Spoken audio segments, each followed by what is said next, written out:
Wala nang maraming paligoy-ligoy pa, diretso sa punto na. Maiksi lang ang komentaryo, pero diretso sa punto.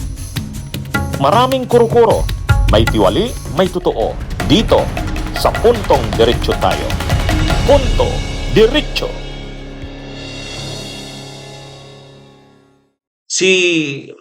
Itong bagong speaker na si Bujidi, maraming nagsasabi ng mga kongresista, mahina daw ito kumpara kay Speaker Martin Romualdez.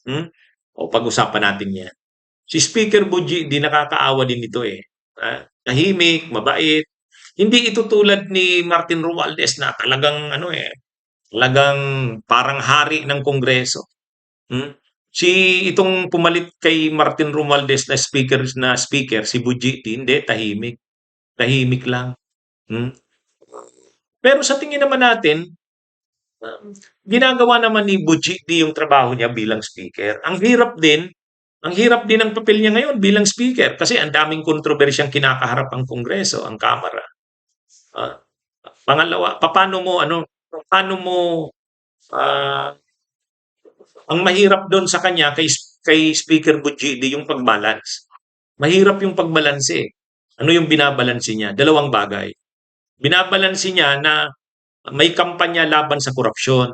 Yan ang kampanya ngayon ng administrasyon, kampanya laban sa korupsyon. So hindi naman pwedeng hindi mag-cooperate yan ang Kamara. Siyempre kailangang ipakita ng Kamara na ano kami dyan, suportado namin yan. Kung ang problema din, kasama sa mga iniimbestigahan at na talaga naman, isa sa mga kontrobersyal na mga ahensya, institusyon na iimbestigahan ay ang Kamara. O tawag diyan nandiyan yung mga buwaya eh. So paano mo ngayon ikaw bilang speaker, paano mo ipapakita na nagko-cooperate ka sa kampanya laban sa korupsyon? At the same time din na yung mga kongresista, kailangan mo rin silang proteksyonan. Magagalit yung mga kongresista sa'yo. Ikaw ang aming speaker, hindi mo man lang kami pinoproteksyonan. So kailangan niyang balansehin yun at mahirap yun. Mahirap talaga yun sa part ni UGD. Kaya nga si Martin Romualdez napilitang mag-resign dahil hindi niya nakaya yung pressure eh. 'Di ba? Napilitan siyang mag-resign kasi iimbestigahan ang mga kongresista. Si Martin Romualdez isa sa mga pinaniniwalaang sangkot sa anomalya. Tapos hindi ikaw ang speaker ng Kamara o kaya napilitan siyang mag-resign. Pumalit si Bujidi. O yung pagpalit ni Bujidi, mahirap yung role niya. Kaya lang may mga kongresistang nag-iisip na ang hina ng speaker natin. Mayroong ganong kumakalat, di umanong mga ugong-ugong ng iniisip nila ang hina ng speaker nila, bihirang ang gusto kasi nilang speaker, yung laging nasa media, pinagtatanggol ang kamera, visible. Mukhang si Speaker Bujidi tahimik lang eh. Hindi masyadong mahilig sa mga interviews. Kaya medyo nagre-react daw yung mga kongresistang iba na parang mahina itong speaker natin. Hinahanap nila yung speaker na tulad ni Romualdez. Si Romualdez naman kasi, iba naman yan eh. Pinsan yan ng presidente. Kumbaga, saka si Romualdez, kaya niyang ibigay ang hilig ng kanyang mga kongresista. Ito pa nga pala yung isang issue na nagiging nalinalabas dito tungkol kay Bujidi. Mas busog daw ang mga kongresista nung si Martin Romualdez. Mas malaki daw yung mga proyekto na hawak ng mga kongresista. Alaga daw sila ni Romualdez. Kumbaga, busog ang mga kongresista kay Romualdez. Binibigay talaga yung hilig, binibigay yung gusto. Ito daw parang kukunti ang nakukuha ng mga kongresista. Pero hindi nila naunawaan. Iba naman si Romualdez kasi si Romualdez ay pinsan ng Pangulo. Pangalawa, kaya niya talagang desisyonan ang paglalabas ng mga pondo kasi binigyan siya ng ganong kapangyarihan. Ikaw ba naman, pinsan ka ng Pangulo eh. Oh. At saka pangalawa, nung panahon ni Romualdez, wala pang masyadong mga intriga. Nakakabuelo pa siya pag-dispatch siya ng mga pondo, sila ni Saldico. Ngayon, sa panahon ni Bujidi, una, hindi naman siya pinsan ng presidente. Pangalawa, marami ng kontrobersyang kinakaharap ang Kamara at ang gobyerno. Hindi na ganun kadali sa kanya na maglabas ng mga pondo. Ito ngang 2 million na bonus, Christmas bonus ng mga kongresista, ang laking issue na. O di lalo pa kung maglalabas siya ng mga pondo para busugin ang mga kongresista. Kaya mahirap din talaga yung kalagayan ni Bujiti. Mahirap yun. Hmm? Ay ngayon kasi may mga nagtutulak na parang ikuditan na naman si Bujiti, palitan. Mayroon pang iba nagsasabi ibalik si Romualdez. Ay mahirapan 'yan. 'Pag binalik nila si Romualdez malaking intriga na naman 'yan. Ha? Malaking intriga 'yan.